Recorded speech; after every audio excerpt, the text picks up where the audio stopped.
Hello दोस्तों, नमस्कार। मैं डॉक्टर अंकुश कुशवाहा आज आपके लिए पुनः लेकर आए इन्वायरमेंटल बायोलॉजी। इन्वायरमेंटल बायोलॉजी में बात करते हैं उन प्रश्नों की जो पीसीएस में पूछे गए हैं, टीजीटी में पूछे गए हैं, केवीएस में पूछे गए, एनबीएस में पूछे गए, डीएसएसबी में पूछे गए। इसके अलावा विभिन्न स्टेट में जो बायोलॉजी के एग्जामिनेशन हुए हैं उसमें कहीं ना कहीं ये क्वेश्चन पूछे गए हैं। असिस्टेंट प्रोफेसर बॉटनी पूछे गए हैं या असिस्टेंट प्रोफेसर जूलॉजी में पूछे गए हैं। तो यही वो प्रश्न हैं जो कहीं ना कहीं आपको परेशान करते हैं। तो शुरू करते हैं आज का वीडियो। उससे पहले आपसे रिक्वेस्ट, चैनल को लाइक, सब्सक्राइब और दोस्तों के साथ शेयर करना ना भूलें। दूसरा, एक समस्या हो सकती है प्रश्नों में कि कुछ ऐसे भी प्रश्न हैं कि उनके आंसर हो सकता है में भी गलत भी हों, तो आप उनको पढ़िएगा और हमें कमेंट्स करके बताइएगा। क्योंकि एक एक क्वेश्चंस को रीचेक करना पॉसिबल नहीं होता। जिस पे हमें डाउट होता है वो तो मैं रीचेक कर लेता हूँ, बकाया उसी फ्लो में आपको बता दिए जाते हैं।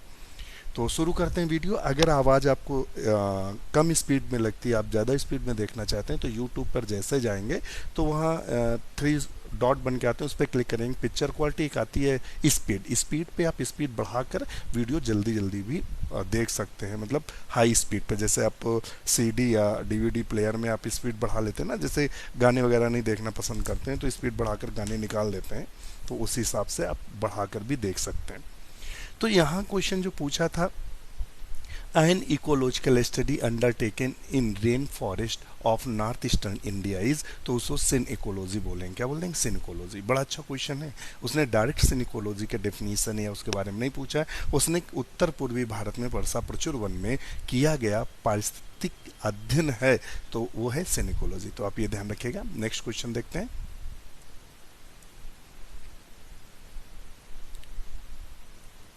देखिए, उन्होंने ये आपको डिस्क्रिप्शन भी दिया हुआ है। उत्तर पूर्वी भारत में वर्षा प्रचुर वन में किया जाने वाला पारिस्थितिक अध्ययन सम पारिस्थितिकी या समुदाय पारिस्थितिकी कहलाता है। इसके अंतर्गत एक ही स्थान पर पाए जाने वाले समस्त पादप जंतु समुदायों, उनकी रचना एवं व्यवहार और उनके स्थान के वातावरण के संबंध का अध्ययन किया जाता है। उसे सिनिकोलॉजी बोलते हैं। आर्टिकोलॉजी क्या होता है? उसमें क्या होता है कि हम पर्टिकुलर किसी स्पीसीज का अध्ययन करते हैं।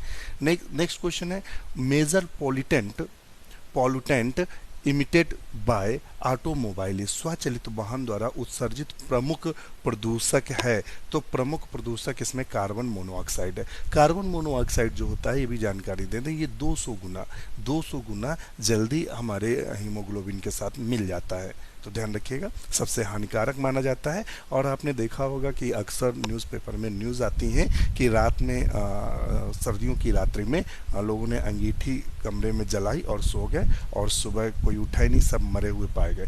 क्यों? क्योंकि उससे जो कार्बन मोनोऑक्साइड निकली, तो ये पता ही नहीं चलने देती है कि आपको कब दम घुटा, क्या पता चला। ये तो बिल्कुल साइलेंट किलर की तरह होती है कि आपका अपने आप दम घुट जाएगा, आप ना फड़फड़ाएंगे, ना आप कोई एक्टिविटी करेंगे, और सोते सोते ही निपट जाएंगे। तो ये सबसे खतरनाक है कार्बन मोनोऑक्साइड, ध्यान रखिएगा। नेक्स्ट क्वेश्चन देख लेते हैं।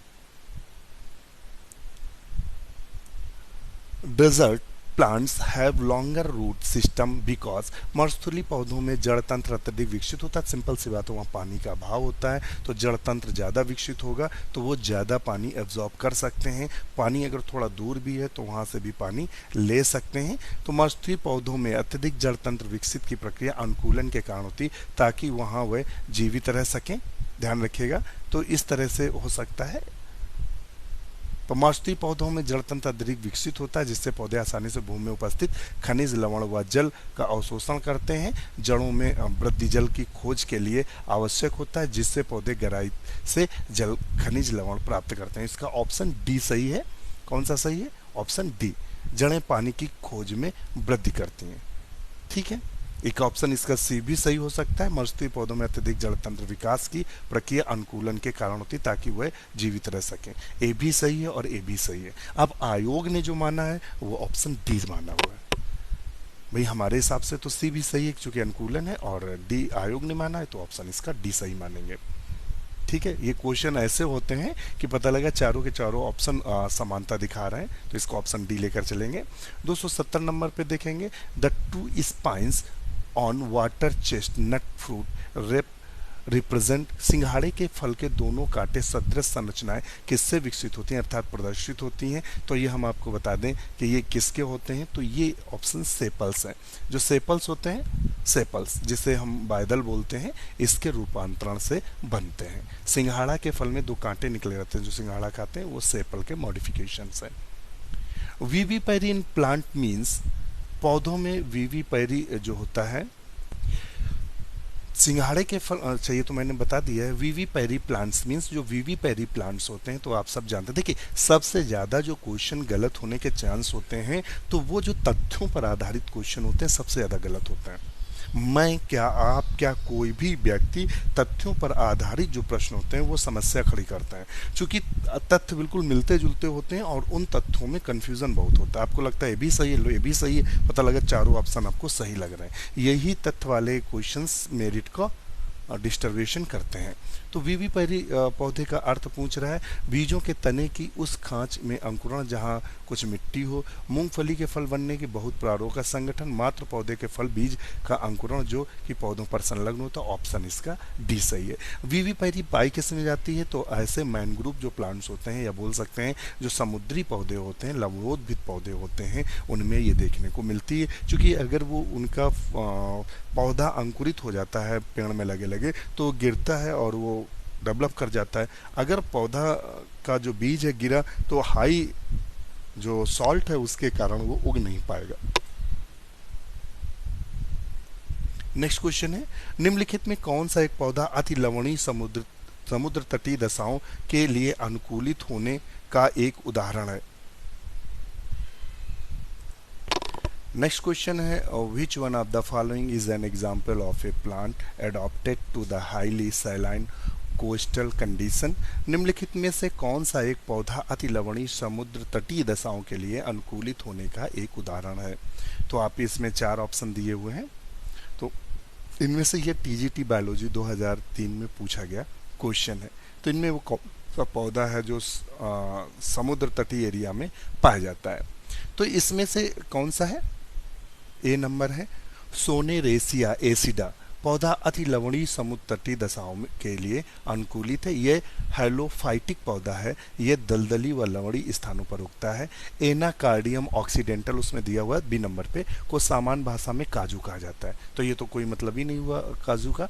काजू एक प्रकार का पेड़ है, तो इसका कोई मतलब। टेक्सास बैकाटा उसमें दिया है, इंग्लिश यूक कहते हैं। यह पश्चिम मध्य और दक्षिणी यूरोप अथवा पश्चिम अफ्रीका, उत्तरी ईरान और दक्षिण पूर्व एशिया में पाया जाता। तो ऑप्शन इसका ए सही था, सेनेरेसिया एसिडा, ऑप्शन ए सही था।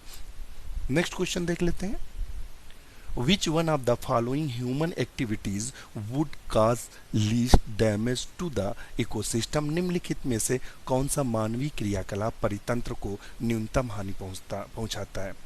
न्यूनतम हानि कौन सा इसमें पहुंचाता है, तो न्यूनतम हानि कौन सा है, जैविक खेती जो है वो सबसे न्यूनतम हानि पहुंचाती है। शिफ्टिंग एग्रीकल्चर क्या होता है, इसमें क्या होता है, जो आदिवासी होते हैं वो पेड़ों को काट देते हैं, काट कर वहाँ फसल करते हैं, उपजाऊ शक्ति खत्म, वहाँ छोड़कर नई जगह पेड़ों को काट कर फिर फसल करते हैं, इसे शिफ्टिंग बोलते हैं। शहरी प्रसार, तो आप सब जानते हैं शहर जब प्रसार होते हैं तो जंगल और जो वन होते हैं वो सब काटे जाते हैं, और या खेतों में जो बस्तियाँ होती हैं वहाँ के क्या होते हैं, सब पेड़ों को काट दिया जाता है। तो ये भी समस्या का कारण है। आनुवांशिक इंजीनियरिंग से निर्मित पादपों की खेती, आप सब जानते ही हैं कि जो जेनेटिक, देखिए कई सारी जो संस्थाएं हैं वो जेनेटिक इंजीनियरिंग में खासकर जो आपके जो प्लांट हैं ट्रांसजेनिक प्लांट, उनका विरोध करते हैं, क्योंकि उनकी जो कैपेसिटी है कहीं ना कहीं हम खो रहे हैं। तो ये भी पर्यावरण के लिए हानिकारक होता है। तो इसमें सबसे जो न्यूनतम हानि होती है उसका ऑप्शन ए सही है। नेक्स्ट क्वेश्चन देख लेते हैं, which one of the following groups of plants is used in social forestry. निम्नलिखित में किस एक पादप समुच्चय का सामाजिकी वनिकी में इस्तेमाल होता है। ये बहुत क्वेश्चन पूछा जाता है।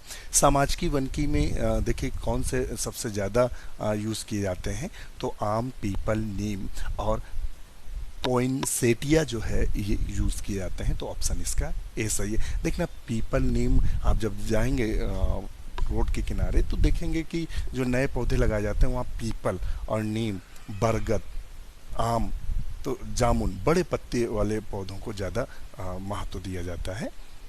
नेक्स्ट क्वेश्चन,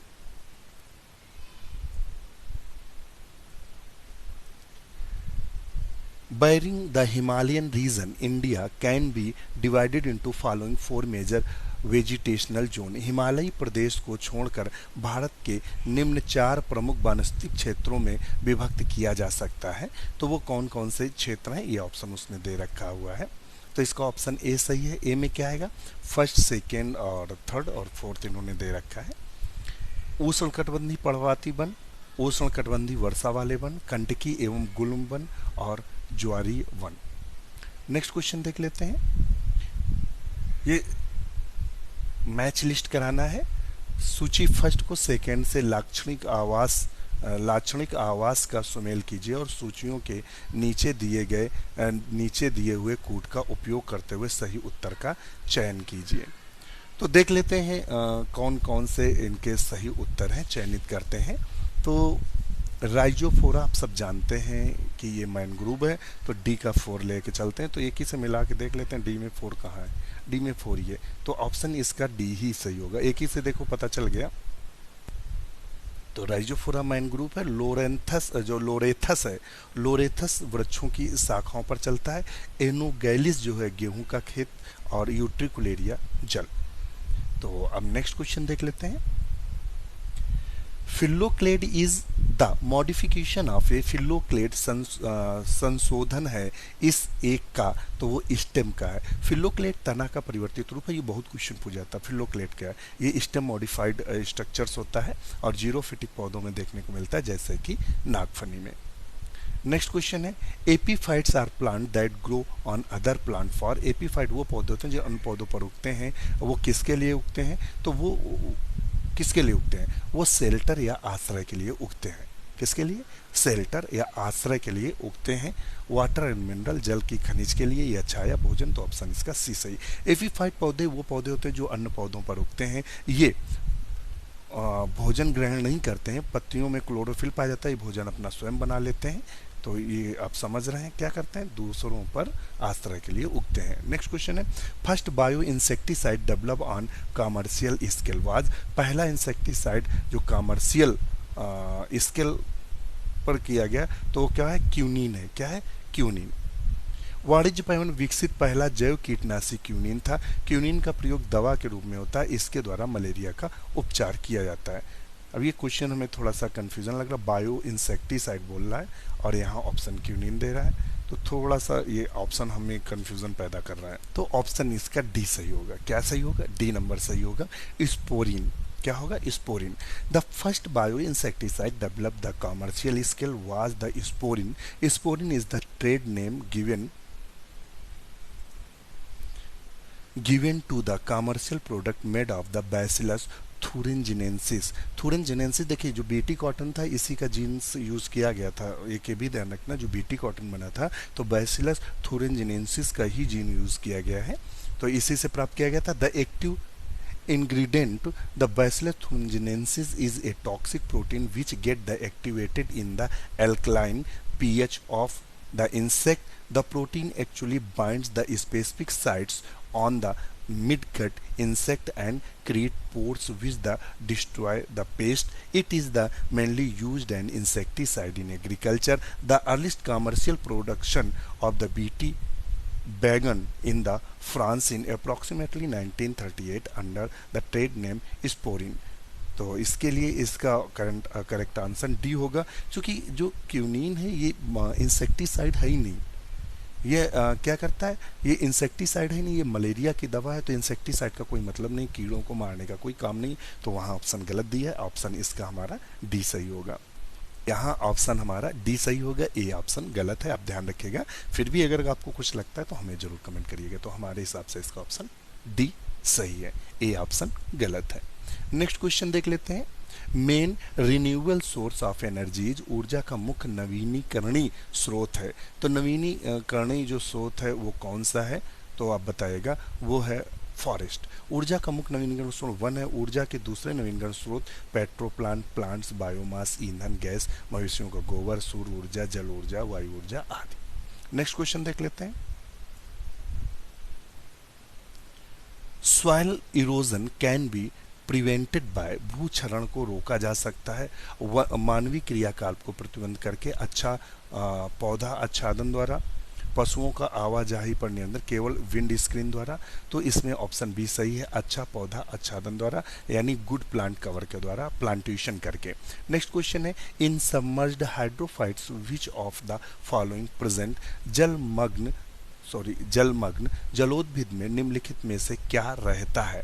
अच्छी तरह विकसित स्क्लेरेन्काइमा, अच्छी तरह विकसित well develop vascular tissue, air in space, तो इसका ऑप्शन एयर स्पेस है। जलकुंभी वगैरह में देखा होगा एयर स्पेस, तो इसी वजह से ये पौधे तैरते हैं।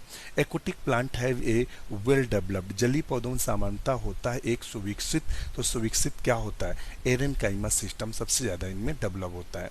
वेस्कुलर सिस्टम इनमें ना के बराबर होता है। तो आज के लिए इतना ही। हमारा वीडियो कैसा लगा हमें कमेंट्स करके बताइएगा। कोई ऐसे क्वेश्चन हो सकते हैं जिनके आंसर और हमारे आंसर में इत्तेफाक हो, क्योंकि सारे क्वेश्चन हम चेक नहीं किए हैं। ये मैं फिर आपसे कहता हूँ, जिनमें हमें डाउट होता है सिर्फ वही क्वेश्चन चेक कर लेते हैं, वरना जैसे है अमूलता आपको उपलब्ध करा देते हैं।